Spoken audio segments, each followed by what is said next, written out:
Hello, and thank you for joining me on another episode of the Tech Exec podcast. I'm your host, Aviv Ben-Yosef, and I help create engineering teams that move the needle.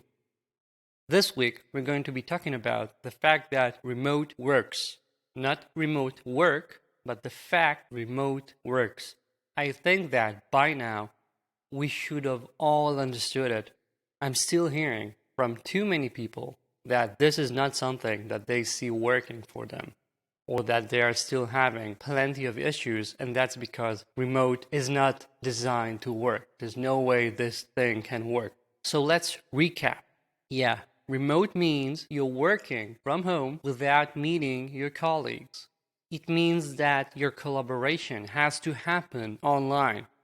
You might be working with people you never met physically, right? Because maybe they joined during the pandemic. And if you're sheltering in place and you have your children at home, you definitely do not have what used to be a full-time job's worth of time to do the work, right? So yes, that's hard. You might be saying there's no way someone can be productive in that kind of an environment. Well, guess what? It does work, and I have a great example for you. Have you heard about open source? Those fellows are working from home. They collaborate with people they never met. They actually don't even collaborate by Zoom or video conferencing most of the time. They have to use written words. They send emails, they create documents, they have news groups. They actually communicate very openly about what it is that they're doing. They do this across time zones, working with people from all over the world, and they somehow get that communication done, even though they never had face-to-face time to create some sort of trust, which I'm guessing you already have with 90% of the people in your company. And as you might know, it is very rare for people to do open source as part of their full-time job.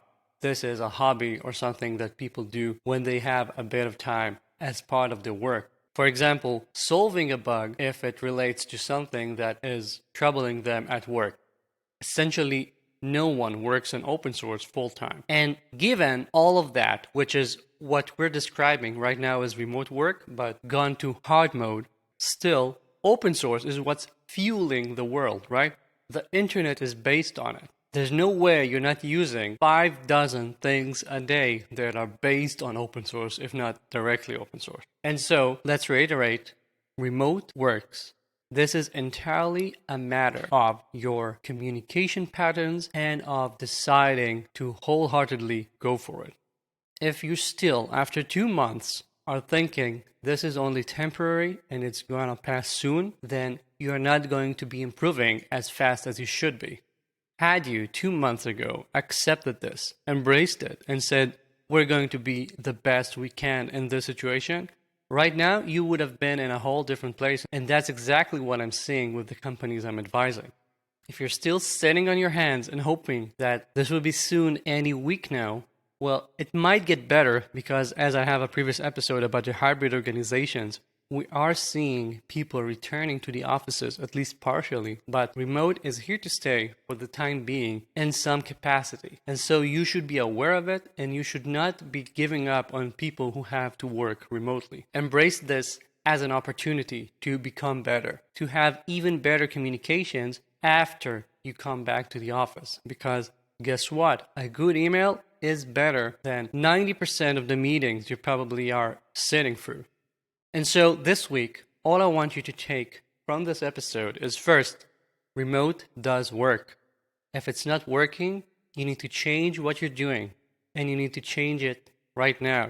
If you want to discuss why you're feeling stuck, shoot me an email, it's in the show notes. Second, stop waiting for something else to happen. You cannot remain dilatory.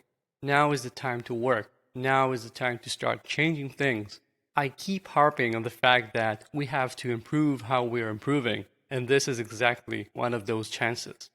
If you work on your improvement muscle, if you often review what you're doing, if you always have in mind the fact that whatever you're currently doing is not likely to be the best way of doing it, and you're constantly on the lookout to improve things, then right now this should have been, well, relatively, because there's still a pandemic, but relatively, the move to remote should have been a breeze.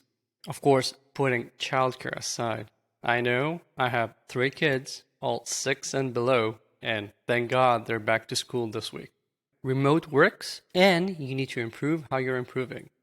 That's it for this week. As always, I'm inviting you to subscribe to the Change Catalyst newsletter for Tech Executive. I honestly believe it has a value upwards of tens of thousands of dollars and insights several times a year. And it's free. Just sign up in the link in the show notes.